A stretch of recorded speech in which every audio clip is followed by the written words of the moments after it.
Good morning. I'm Barry Bryson, and I thank you for joining me for another 5 good minutes with the Word. We're continuing in Mark chapter 14, and Jesus has been arrested, and now he's going to appear before the high priest Caiaphas and be tried. Now, no one's home, not even Caiaphas's home, would have been large enough to have hosted the entire Sanhedrin. And the entire Sanhedrin is not has not been called. And this is happening in the middle of the night.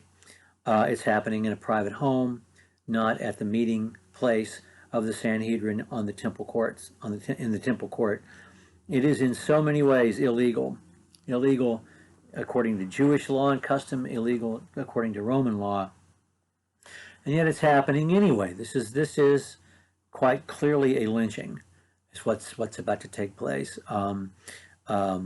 People, because of their own political agendas and their hatreds, are going to manipulate the system to get an innocent man executed. And they know they are, and they are intending to do it. And I'm sure that Caiaphas, at the time, is going to be quite proud of himself for orchestrating this plan, for taking someone everyone thought to be the Messiah and eliminating him in such a way that the Romans get to be blamed and he gets to still be high priest, and everybody gets to be disappointed in Jesus. I'm sure he thinks quite highly of himself afterwards, even though nothing that he thinks actually has happened. Let's read verses 53 through 62. They led Jesus away to the high priest, and all the chief priests and elders and scribes gathered together. Not all of them, of course, not the Sanhedrin, but the leaders and the committee chairman and the cabal at the top. They're all there. And Peter had followed him at a distance right into the courtyard of the high priest, and he was sitting with the officers, warming himself at the fire. Now the chief priests and the whole council kept trying to obtain testimony against Jesus to put him to death, and they were finding none. For many were giving false testimony against him, and yet their testimony was not consistent. And some stood up and began to give false testimony against him, saying, "We heard him say, 'I'll destroy this temple made with hands, and in 3 days I will build another made without hands.'" That's close to what Jesus said, but he didn't say with hands. He was talking about his body, of course. And not even in this respect was their testimony consistent. And the high priest arose and came forward and questioned Jesus, saying, "Do you make no answer to these men, to what these men are testifying against you?" But he kept silent and made no answer. Again the high priest was questioning him and saying to him, "Are you the Christ, the Son of the Blessed One?" And Jesus said, "I am. And you shall see the Son of Man sitting at the right hand of power and coming with clouds of heaven." And he's quoting Daniel chapter 7, verse 13.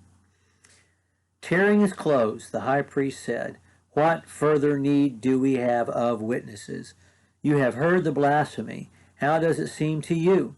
And they all condemned him to be deserving of death. And some began to spit at him and blindfold him and beat him with their fists and to say to him, "Prophesy."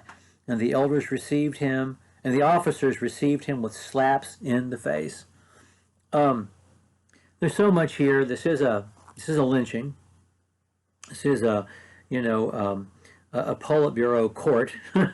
This is just something out of Kafka, really. This trial, and Jesus doesn't answer anything until they ask him about his being the Son of God.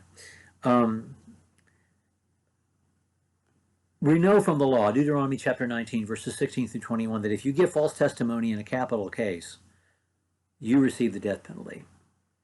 So that they know they're playing with fire here. They know what the law says, and they don't care. Caiaphas knows exactly who Jesus claims to be, because he asks him point blank, "Are you the Son of God?" He doesn't ask him, "Are you the Messiah?" He asks him, "Are you the Son of God?"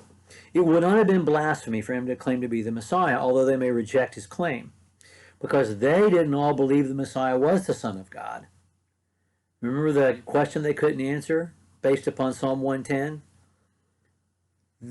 Caiaphas asks the perfect question to get Jesus to commit, if he's lying, blasphemy.